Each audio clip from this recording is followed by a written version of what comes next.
సంస్థాపనార్థాయ సంభవామి యుగే యుగే.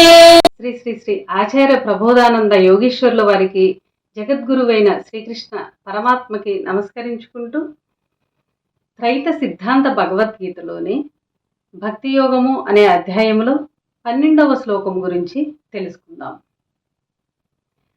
శ్రేయో హి జ్ఞానమభ్యసాత్ జ్ఞానాధ్యానం విశిష్యతే ధ్యానాత్ కర్మ ఫలత్యాగ స్థాగాచ్ఛాంతిరనంతరం.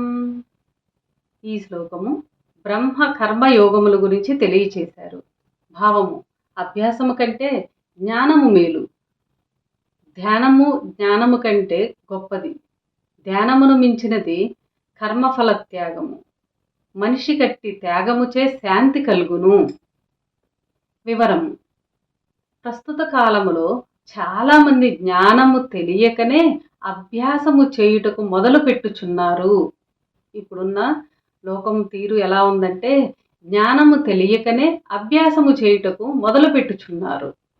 ఒక ఊరికి పోవాలనుకున్నవాడు ఆ ఊరికి పోవు దారి ఏదో పూర్తిగా ఇతరుల ద్వారా తెలుసుకొని ఇది సరైన దాని అని నిశ్చయము చేసుకొని ఆ దారి వెంట ప్రయాణించినట్లయిన గమ్యము చేరగలడు.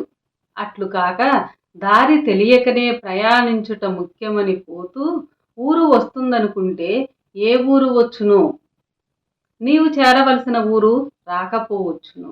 అట్లే మోక్షమును గమ్యము చేరుటకు జ్ఞానమును దారిని పూర్తిగా తెలిసి ఉండాలి.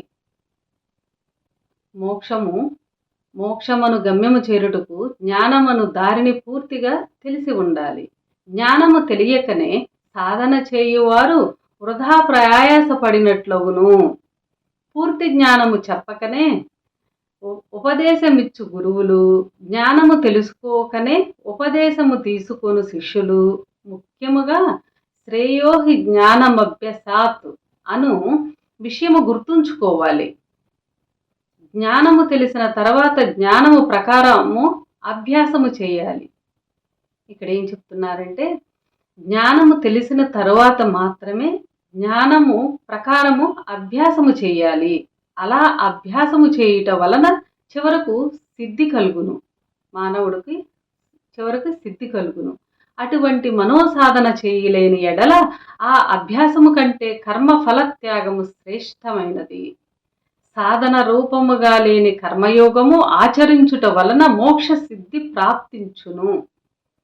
మనోనిలకడ మీద ఆధారపడిన బ్రహ్మయోగ సాధన కంటే కర్మయోగ సాధన సులభమైనదని తెలియాలి. అందరికీ నమస్కారం.